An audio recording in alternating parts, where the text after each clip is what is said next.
Des vagues pouvant aller jusqu'à 6 mètres déferlent sur le littoral atlantique. Mardi 26 août. Face à ce phénomène aussi spectaculaire que dangereux, de nombreuses plages, dont celle de Biarritz, ont été fermées. Des vagues de plusieurs mètres de hauteur se fracassent sur les rochers. Voici une image, il y a quelques minutes à peine, d'un océan déchaîné dans les Pyrénées-Atlantiques. Un phénomène impressionnant et dangereux. En urgence, des communes ont pris des arrêtés pour évacuer les plages, comme ici à Biarritz. En raison de la forte houle et des courants, on ferme totalement l'accès à la plage et à la promenade. Donc, on va vous demander d'évacuer, de remonter au niveau des extrémités de la plage là-bas, s'il vous plaît. On fermera aussi la bordure de plage. C'est vraiment au-delà de la bordure de plage, explique Evan Remy, en nageur sauveteur à Biarritz, à des jeunes sur la plage. En quelques minutes, les vacanciers doivent plier bagages. Plus aucune présence n'est tolérée. Le risque, c'est vraiment des grosses montées d'eau avec beaucoup d'énergie, des vagues très violentes qui peuvent récupérer les personnes et les emporter au large avec de forts courants, ajoute-t-il. Un phénomène qui devrait durer. Une dizaine de plages sur le littoral atlantique ont été fermées par précaution, principalement en Gironde et au Pays Basque. Car si par endroits la mer semble calme, ce n'est qu'une apparence. Allez jusqu'à Ferré, d'autres équipes et les touristes vont en être témoins. Ça fait 65 ans que je viens et c'est la première fois que je vois qu'on évacue la plage, témoigne un touriste. Cette forte houle attire malgré tout de nombreux curieux. Je suis venu plusieurs fois ici, je n'ai jamais vu ça. Je suis impressionné par cette masse d'eau qui va taper sur la roche, affirme un homme. On était dans le coin, on s'est dit pourquoi pas aller à Biarritz, voir ce qui se passe, et puis admirer ce marais déchaîné, enchérit un autre. Ce phénomène connaît son pic en ce moment même, avec d'heures, et doit durer plusieurs jours selon Météo France. Les vagues pouvant aller jusqu'à 6 mètres déferlent actuellement sur le littoral atlantique. Alors, comment expliquer ce phénomène de houle cyclonique pourtant assez rare en été? Explication. Les vagues puissantes déferlent sur les côtes françaises. On appelle cela la houle cyclonique.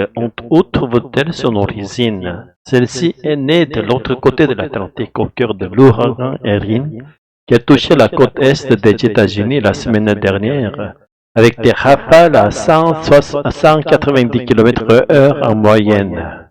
Comment ce phénomène était devenu jusqu'à nous? Le cyclone est au départ concentré avec des vents forts. Puis il se déporte vers le nord, s'élargit et se transforme en dépression. Les vents sont moins forts mais restent constants. Leur souffle va générer ce qu'on appelle un train de houle. C'est ce qui va former ces vagues, jusqu'à 12 mètres au large, 5 mètres à l'approche des côtes. L'intervalle entre aide est de 15 secondes, ce qui laisse le temps à chaque vague de grossir et de gagner en puissance. Un phénomène rare au mois d'août. Météo France a qualifié le phénomène de rare au mois d'août. C'est des choses qu'on a déjà vues par le passé, mais on est un peu en avance, effectivement.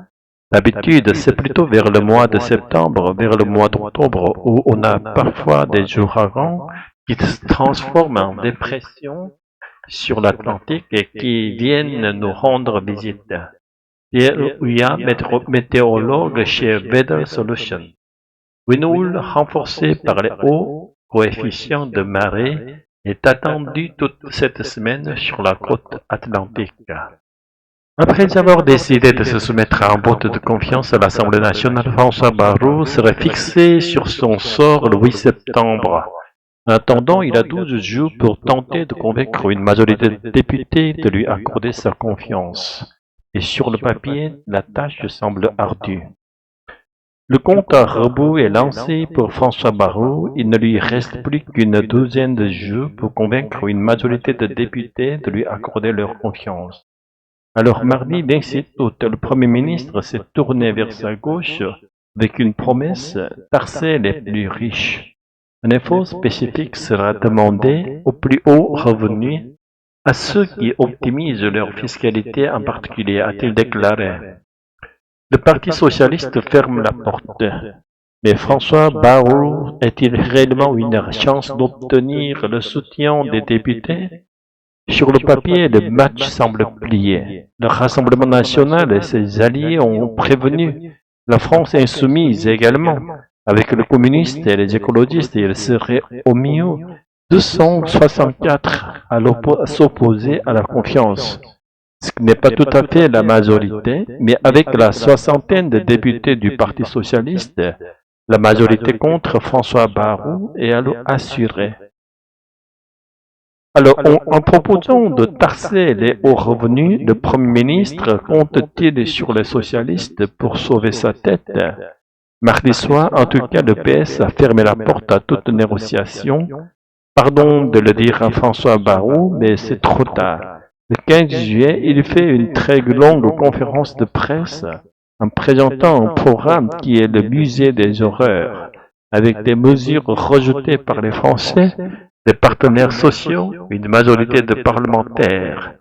Et à ce moment-là, il ne parle pas du tout de mettre à contribution les hauts revenus, a confirmé Jérôme Gage, député socialiste de l'Essonne. Guide du Rassemblement national. Quant au Rassemblement national, peut-il revenir sur sa décision? Le parti le péniste prévient. Hors de question de renoncer à ses fondamentaux. Il demande des efforts à ceux qui n'ont pas ciblé, c'est-à-dire les étrangers qui viennent chez nous pour toucher des aides sociales ou se soigner gratuitement. Il y a aussi les profiteurs du haut, certaines entreprises, c'est vrai, comme ceux du bas qui se réfugient dans l'assistanat, a détaillé Laurent Giacobelli, député RN en Moselle. L'espoir est mince et pourtant François Bayrou a répété mardi soir, il se battra comme un chien pour sauver son gouvernement.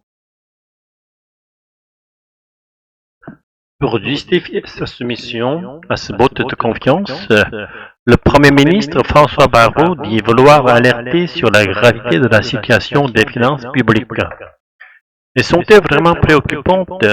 Existe-t-il un risque de crise financière? Voici des éléments de réponse. Plus de 3 411 milliards de dettes publiques mardi 26 août à 19h, un compteur qui grimpe à toute vitesse. 5 000 € en plus de chaque seconde. Une dette record de plus en plus coûteuse car l'État doit payer des taux d'intérêt de plus en plus élevés pour emprunter sur les marchés.